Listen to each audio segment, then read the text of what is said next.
So aperture, at the most basic, is like how wide your lens is open. If you look at this, this is a 50 millimeter 1.2. It's like a $2,000 lens. But you see how big that opening is there? So the bigger that is, that's the wider the aperture. It's 1.2 right there is fully open.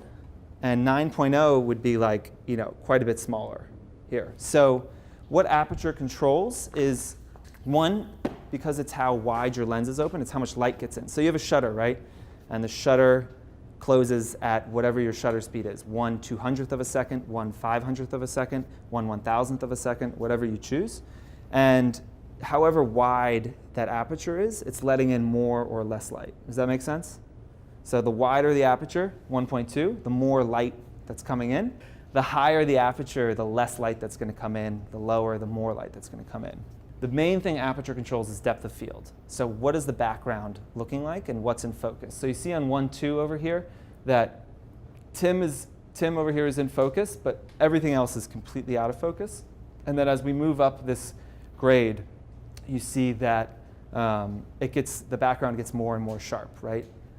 So the lower the aperture is, the more blurred out the background of your photo is going to be, and the more light that's going to be in there. When I tell people who are starting out shooting, I say keep your camera on AV.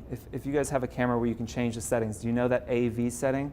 You've seen it before? What that means is that AV lets you pick the aperture that you want, and it'll control everything else. Shutter speed, ISO, it'll figure all of that out.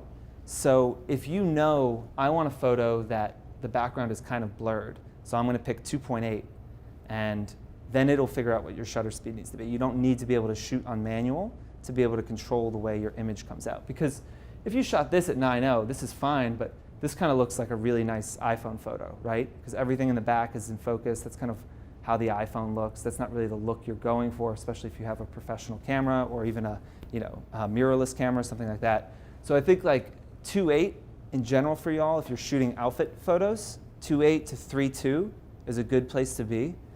Set it to AV, put it on 2.8 to 3.2, and you'll be solid.